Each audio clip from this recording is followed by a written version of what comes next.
Qui se souvient de la chaîne C33? Avec ce titre, je vous propose les amis un nouveau format de vidéo dans lequel je vous raconte un souvenir du Liban, un souvenir personnel. Nous sommes dans le Liban des années 80. Je suis alors un petit garçon qui, comme tous les enfants de cette génération, subit la guerre civile qui fait rage alors dans le pays. Mais avec l'inconscience naturelle liée à mon jeune âge et tous les efforts de mes parents pour avoir la vie la plus normale possible, j'étais quand même un petit garçon heureux. Même lorsque les bombardements éclataient et qu'on se réfugiait tous dans le palier de l'immeuble pour avoir le plus d'épaisseur de murs de protection, j'étais heureux. Nous étions tous heureux de nous retrouver entre enfants de voisins, à discuter entre nous, à partager nos livres et nos jouets, dans le calme bien sûr. Mais la guerre n'est pas notre sujet d'aujourd'hui. À cette époque, au Liban, la francophonie est très présente. Elle berce littéralement mon enfance. Je me souviens encore de la lumière que j'avais dans les yeux lorsque mon père m'emmenait à la papeterie du coin, la papeterie du quartier, pour acheter soit le dernier numéro de Picsou Magazine, soit du journal de Mickey géant, qui n'existe plus aujourd'hui il me semble, soit, par exemple, les aventures de Pezzi. L'influence culturelle de la France est grande, notamment par le biais de la Mission culturelle française, un service de l'ambassade de France au Liban qui diffusait la culture française à travers les chansons, les livres, les dessins animés, les films. La Mission culturelle avait plusieurs sites au Liban, dont un à Jaunier, la ville de mon enfance. Ma mère m'y emmenait très régulièrement pour voir des séries ou emprunter des livres. Et croyez-moi, quand elle m'interdisait d'y aller parce que je n'avais pas suffisamment bien travaillé à l'école, c'était le drame. Il y avait à l'époque une seule chaîne francophone au Liban, on l'appelait la TL9. TL pour Télé Liban. Télé Liban, c'était l'une des principales chaînes de télévision au Liban et elle diffusait à l'époque sur deux canaux. Le canal 7 en langue arabe et le canal 9 en langue française, d'où TL9. L'une des principales concurrentes de Télé Liban s'appelait la LBC, qui existe toujours d'ailleurs. Et la LBC décida à son tour, avec l'aide de la France, notamment d'un point de vue financier, de lancer sa propre chaîne francophone. La chaîne C33 vit le jour en 1987 et elle créa chez moi une véritable fascination. Mon amour pour la France et la francophonie a trouvé là une réponse. C'est simple, c'était quasiment la seule chaîne que je regardais à chaque fois que mes parents me le permettaient. Merci beaucoup, monsieur Audi. Nous passons donc tout de suite à Joël. À toi, Joël. Merci Arine. Nous allons retrouver maintenant Ahmad Baidoun, auteur de Liban, itinéraire dans une guerre incivile, et il va être interviewé par madame Michel Defrege. Donc merci beaucoup Joël. Donc nous sommes en direct du Futuroscope, là où se déroule l'exposition Lire en français, jamais à côté. Grâce à la C33, j'ai connu moi aussi les débuts de Dorothée sur Antenne 2, dans Récréa 2. J'ai découvert comme vous ces dessins animés qui berçaient notre enfance, les Schtroumpfs, L'île au trésor, Goldorak et j'en oublie plein. Quand je suis arrivé en France en 1989, c'était grosso modo la transition de Dorothée, son passage entre Antenne 2 et TF1, où comme vous le savez, elle a animé pendant de nombreuses années le Club Dorothée, que j'ai suivi vraiment jusqu'à la fin. 2, 3, 4. Bonjour à tous, vous allez bien? Qu'est-ce que vous me faites là? Ah bah ça commence bien, ah bah voilà. Ça va vous? Moi ça va très bien. Enfin, un petit peu de sourire et tout. Voyons le sommaire de ce matin. Hein?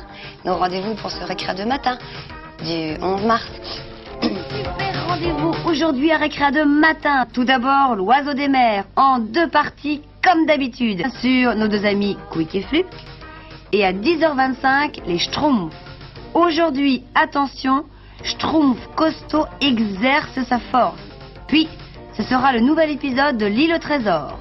Jim et Moustique ont surpris une étrange réunion entre quelques hommes de l'équipage. Qu'est-ce que j'entends?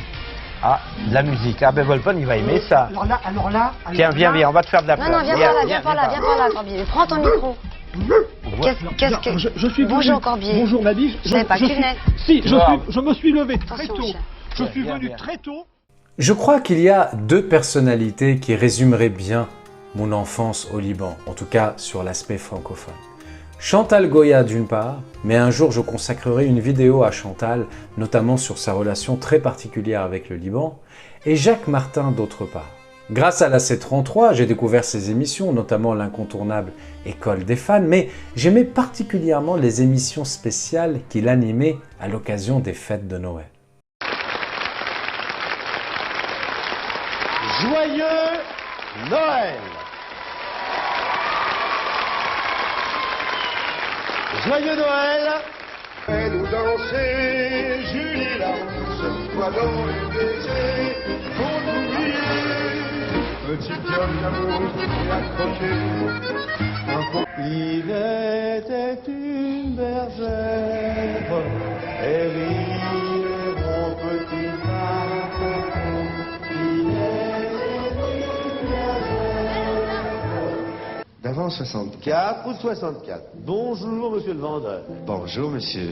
Bonjour, monsieur. Vous désirez... Dites-moi voir, je voudrais Jacques Dutronc et moi, et moi, et moi. Le Liban accordait, et accorde toujours d'ailleurs, une grande importance à ces chanteurs français de l'ancienne génération, mais qui ont profondément marqué la chanson française. Charles Aznavour, Dalida, Enrico Macias, Julio Iglesias, Adamo, et j'en oublie plein. Et ils étaient très souvent invités, comme vous le savez, sur le plateau de Jacques Martin. C'était pour moi l'occasion de faire un peu leur connaissance, de comprendre pourquoi mes parents les aimaient tant, et apprendre à mon tour à les aimer. Le top 50 avec son jingle légendaire. Je ne le manquais pas, je crois qu'il était diffusé les vendredis ou le samedi soir, ou peut-être le samedi matin dans une rediffusion, je ne me souviens plus très bien, mais ce que je peux vous dire, c'est qu'avec mes parents, on n'en manquait pas un seul. Et je pense que le top 50 a vraiment été la pierre fondamentale dans la construction de ma culture musicale et est très fortement responsable de la nostalgie et de l'amour que je ressens aujourd'hui pour les musiques et les chansons des années 80.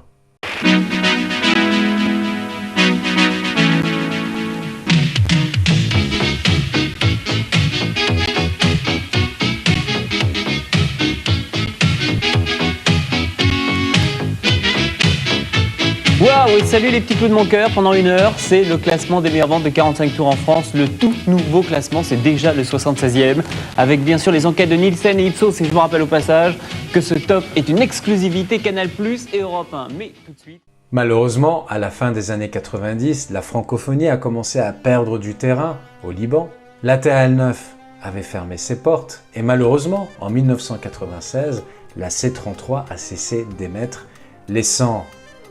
pour moi, et pour beaucoup de ma génération, je le sais, un goût doux amer de nostalgie. J'en profite en conclusion pour lancer un coup de gueule.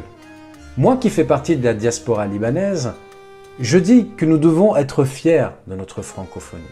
Les Libanais sont fiers parce qu'ils sont capables de maîtriser et de parler et d'écrire à la perfection l'arabe, le libanais, le français. L'écrasante majorité de nos poètes, de nos artistes, de nos chanteurs, du passé et du présent, sont capables d'écrire et de composer en ces trois langues avec perfection et de manière admirable. Alors cessons de polluer notre langage de tous les jours par l'incursion de l'anglais. L'anglais est précieux, c'est une langue internationale, puis elle est très utile dans le libanais comme dans n'importe quelle langue pour aborder des domaines techniques, des domaines précis. Cessons d'utiliser l'anglais pour nos salutations, pour nos prises de congé, pour nos transitions de phrases même. Un marhaba, ou bien sabah al-khair, voire même un sabaho. Un bonjour avec un bonjourine comme réponse. Un bonjour avec bonjour et qu'au bonjour con, pour les personnaliser. Ne sont-ils pas plus libanais qu'un hi, how are you?